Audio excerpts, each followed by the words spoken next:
Some listeners may find the following episode to be offensive or disturbing. Listener discretion is advised. Welcome to Before the Whispers, the radio-style prequel to Beyond Every Whisper. Please tune in to Before the Whispers on Spotify, Apple Podcast, and YouTube for the continuation of today's story, as it helps produce Beyond Every Whisper's cartoon pilot. Snap your fingers for the wonderfully talented voice actors and all of their hard work.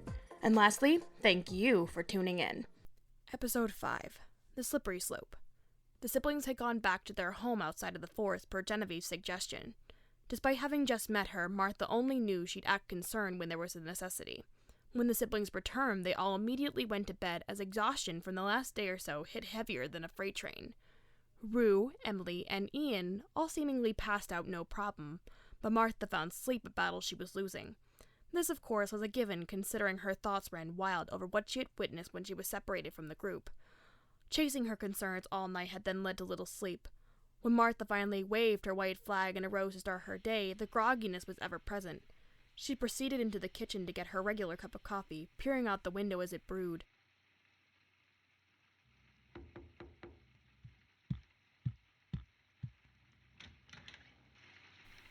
Good morning. A little rainy today, huh? Yes, it is.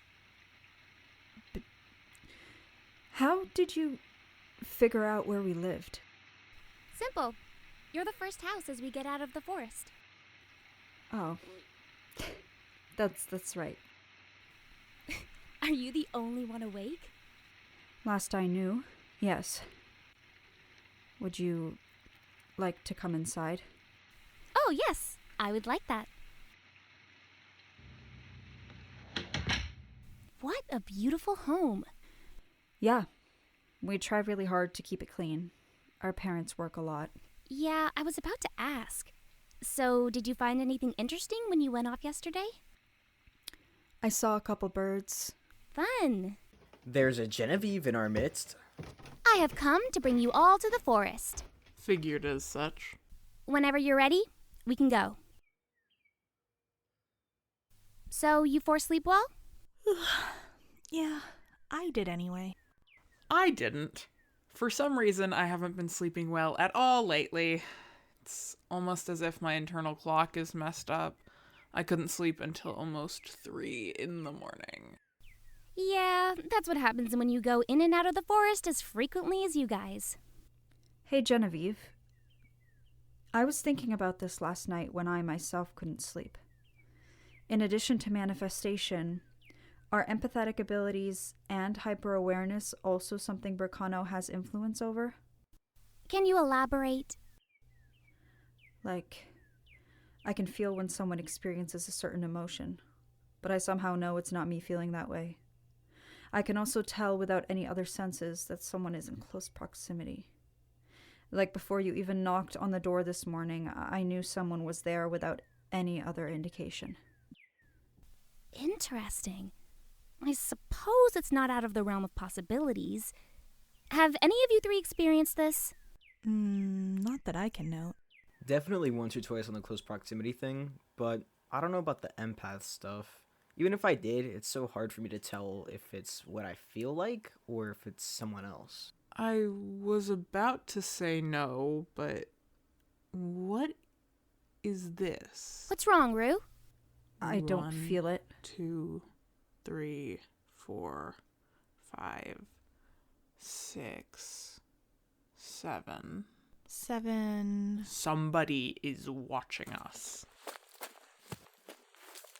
In a panic, Rue began running around the forest trying to find the supposed snooper. The others, although alarmed, didn't move from their spots right away. Where are you, you little fucker? Genevieve, Martha, Ian, and Emily then joined Rue's hunt in pairs. How did someone find out about them, about this place, or even worse, about their magic? Rue stopped for a second, hearing and feeling for the trespasser. I know you're here. Top of the... What the fuck are you scrambling around for, huh? Who the hell are you? Tell me or I will send you to your maker. I'm trying to, but you keep on. The newer face appeared terrified. The snooper appeared around Martha and Genevieve's age, average fit with black hair and dark eyes, skin a tone darker than the Whittakers. The quartet gathered to see what the oldest member of the group had found. Upon Genevieve's viewing of Rue's captive, however, she rolled her eyes and crossed her arms with an annoyed expression on her face. Genevieve, please help me. Well, if it isn't Mr. DeRusso sticking your nose where it doesn't belong. He's not gonna hurt you, Rue. At least not intentionally. He's a dunce, but he's harmless. You'd best not take his life. Rue hesitated to follow Genevieve's orders, but after one last look at Mr. DeRuzio, she aggressively released his neck. The smaller man dropped like a sack of potatoes onto the forest floor. Taken aback by Rue's seizure of him, after readjusting himself and rubbing his throat, he extended a hand to Ian, the boy shaking it. Benton Druzio, by the way. Hold up. Genevieve, you know him? I do. We grew up together in the same village. Jen and I go back. Stop calling me Jen. Why not? It rhymes with Ben. Your name is not Ben. I don't find it anywhere near as humorous that some nickname both of us can have happen to rhyme. I do. Our history was not a choice of mine. Whitakers, here stands the living embodiment of everything you shouldn't do as a mage. Oh, Jen, you don't mean that. I most certainly do. You have been under 12 different mentors, and none of them could teach you any proper magic. What about my magical personality? If that's how you feel about that, make it 13. Hey, Why is he out here? Beats me. care to hear a joke about mountains? No, we do not. Fair enough, it's a very slippery slope. To answer your question, I'm out here because I want to know where you four came from. You aren't from the village based on your attire. I also have other reasons to suspect you're all new to the area. Where'd you find these guys, Mr. Moore? They came here on their own. But to a non-mage human, this forest is only a half a mile deep. No ordinary human gets this far. More like Ian, Martha, and Rue heard a siren of sorts. And we came across a creature called Valley. He told us to protect these charm fragments. Shoot, you four are special, aren't you? The myth, the legend, the protectors of the Procona fragments? Yeah, I guess so. What an honor. Well, that's why we're out here. 'Cause context clues. Emily, don't feed into him. None of you should. He's an idiot. Okay. His decision-making skills, deplorable at best. His ability to take anything seriously is disgusting. You've talked a lot about my issues, and I won't waste any of these lovely, respectable folks' time or your self-imploding ego on your problems. Minus the ego. Unlike our current government, I want to discuss the positives I bring to the table. I'm a good problem solver, and I'm extraordinarily open-minded. I don't settle for anything, but most importantly, I don't judge people for their life choices. Wait, what are you insinuating? Oh, I find the good in things I mess up. More like things you knock up. I'm sorry. You don't mean... Yes, I do mean that. He got a non-mage pregnant. Every one of your arguments in this case has only proven that you have nothing good to teach these impressionable students in magic. Students. What are we, 11? Really? So you want to toss me aside, just like that? Yes, this prophecy is important to me. Barcano is the very essence of our existence as mages, and I will not have some irresponsible mage descendant mess everything up. Do you ever wonder if you take things too seriously, Mr. Moore? No, I don't. Each of the four Whitakers felt the same about this current situation, scared out of their minds. What was this prophecy they spoke of? Was it the same as Volley's? Mess everything up? The very essence of your existence? I don't know how I feel about being important. Well, you are, and that's why we're learning. The very essence of someone's existence sounds scary. Well, it is, and that's why I'm training you guys to be responsible with your magic. But what you're not getting, Jen, is that there's a difference between acting responsible with your powers and being scared by your powers. You don't want the prophesized bearers of the Bracona fragments to be scared of using their magic, do you? No, we don't. Are you now scared of using your magic? Show of hands. Taking a pause, the four siblings raised their hands in unison. How could they not? Prophecy? See, now you scared them. Not to mention we've only known each other for a couple of days. Which is completely normal. One has to show you that they are worthy of your trust. What you need is to see how I run things. You mentor the prophesized bearers of Bracano? That's a laugh. All right, I challenge you to a battle of wits and teaching methods. Whichever one of us gets the Whitakers' trust to teach them, gets to teach them. That'll be easy. It will not be. So, the winner of this challenge will teach us to use our powers. Okay. This is a Why bad... not? I will prove my worthiness to you. You're not. In the midst of their debate, a corruptor came towards the six. The group stopped suddenly, peering above. Martha felt a shiver down her spine. Upon glancing upward, she saw, in place of the sun and clouds, eyes in the sky.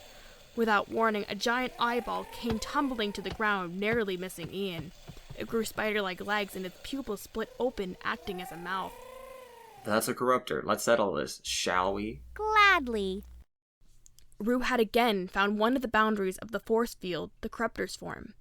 Genevieve armed herself, hairpin morphing into a boomerang. She fired it at the corruptor. Benton followed suit, pulling a sword from his knee as if it were a sword sheath. One with a red handle, and the sword itself was a bronzy silver mix. The two store each other down before going to fight it. Benton climbed a tree to sneak behind the creature to attack it. He managed to stab it, but before him and Genevieve got seized by the monster, grabbing both by the leg, staring at Genevieve. Well, this is embarrassing, but here's a lesson. Remain calm, no need to lose your cool or your enthusiasm. As he spoke, he used his sword to cut one of the creature's many legs, freeing himself. He landed on the ground.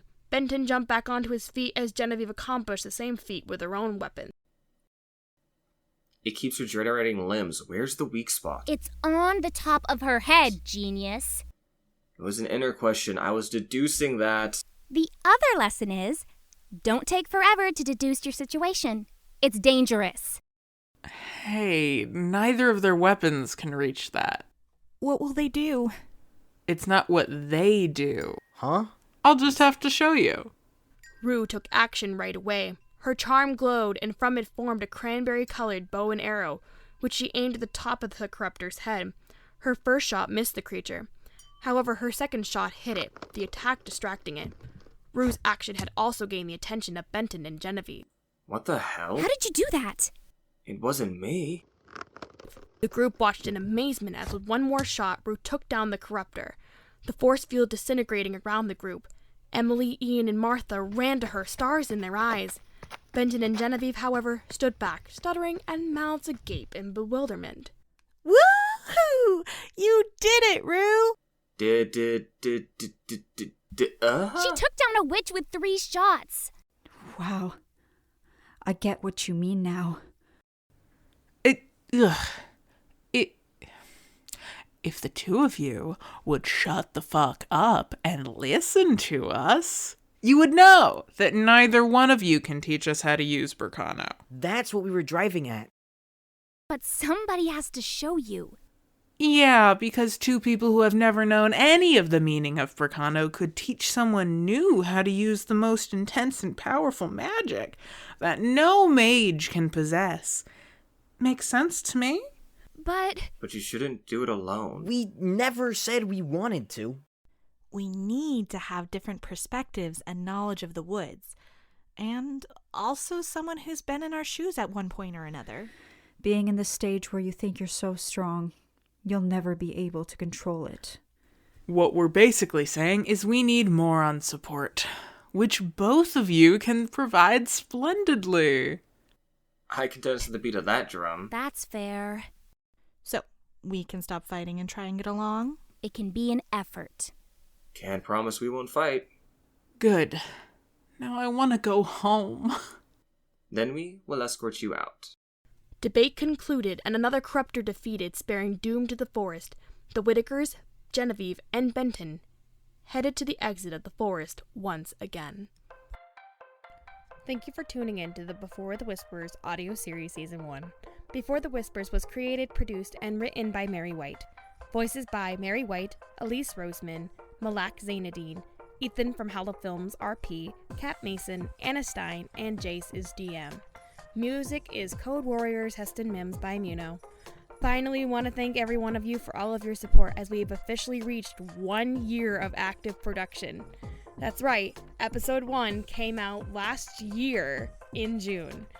BTW is a small, independently made audio show with a lot of work and love put into it, so we hope to see you around as we continue to grow in our skills for more years to come.